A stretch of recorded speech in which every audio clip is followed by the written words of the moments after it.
as soon as like I want to pick like some generation of the iPod came out. I'm sorry. As soon as Apple decided to make MP3 music available through iTunes, it was done. Yeah. There's no fighting more, and that's cool. I think audio is maybe not the first, but it's the most. I'm not sure what the word is, but the concept of the plateau, where eventually things just kind of trail off because they're good enough.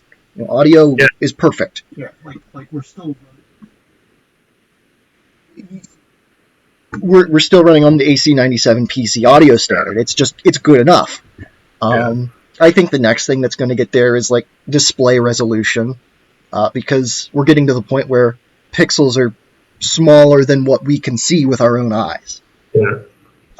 But you know, I think audio specifically is a really interesting.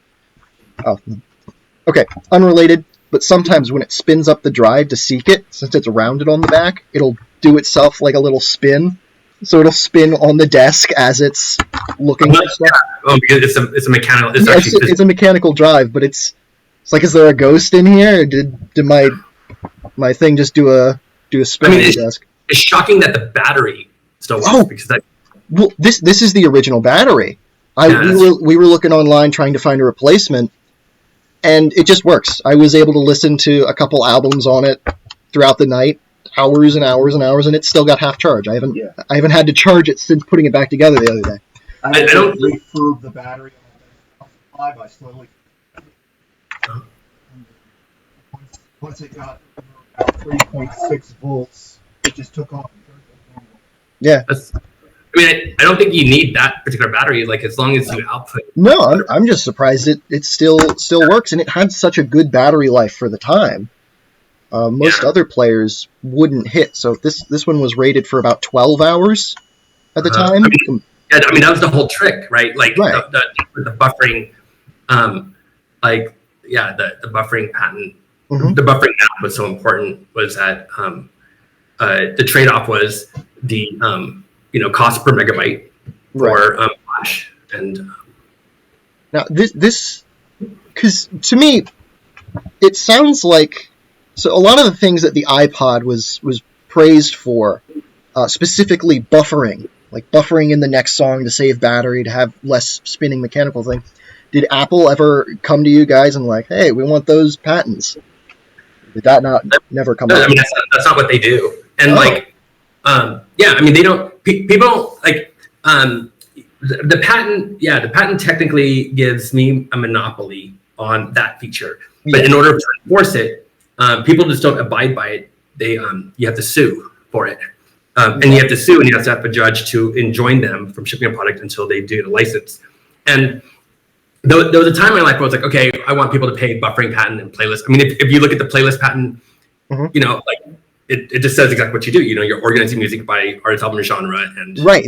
That was another big thing that the iPod invented, but obviously it didn't. Yeah, and just to date on the patents is like way ahead of it. But then you have to ask yourself, do you want to spend your time kind of bitching and moaning and suing people? And there's a derogatory term for it, like being a patent troll. Right. And so and people who use the term patent troll without ever having to invent something themselves is kind of like shitty, because like they just don't know what it's like to like. Now, is it for what we did, like all that happened with me was that I just thought about a problem before everybody else. That's really, as soon as the MP3 decoder system came out, because I was a developer, I was hooked into that. And then looking at it, I had Walkmans all my life, right? So I had, tape players from Sony and whatnot. And then I just thought about the problem. And like I said, like the first thing, the kind of like the map on how I was going to do work was, CD, flash memory, hard drive, and then plotting out the costs by 1,000, 10,000 songs, and then price points. Yeah. That development map. At the end of the day, you have to decide, like, I want to do work, and that first experience with like full play and like having it shut down, having to buy the assets out of bankruptcy. And then that ADOT was like, I just didn't want to get involved in big fights. I just wanted to build stuff. And Microsoft Research paid us. You probably run across this. There's this thing called Spotwatch. Like yes. It's like the little pager watch. Yeah.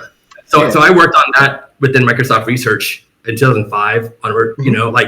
So the operating system for that, it was FM subcarrier. So the network that transmitted all the FM data, the broadcast network, I made it bidirectional. So your watch was also a transmitter. So you could, it was like a cheaper Bluetooth. Okay. But again, that was like way ahead, of, and it's cool because Microsoft has infinite amounts of money to but once you're outside of research, people are just like cutthroat to build an empire, to build their Windows or Office empire. And, you just want to build good stuff, but being a business owner, I have to pay employees. I have to kind of think about what's our future, where we're going to go. And, and you get kind of pulled into different directions. And then, and then I was also young, so I drank a lot. I fucked around a lot. And everybody's trying to sell you something. Everyone's trying to con you. And so I just wanted to find something that was I could focus on, that was intellectually challenging. And being responsible for employees is hard. Yeah. People have families, people have a future to think about. People lie all the time in terms of oh yeah, it's cool to work here. But are you getting stock? Is the stock worth anything? And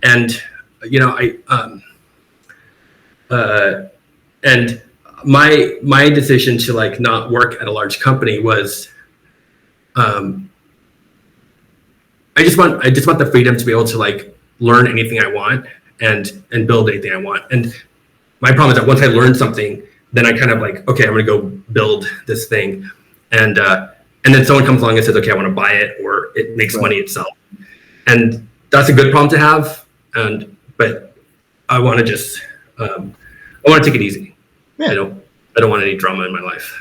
Well, I mean, it seems like you've certainly made your contributions. You've made a lot of cool stuff. I noticed the photo show, Microsoft photo show.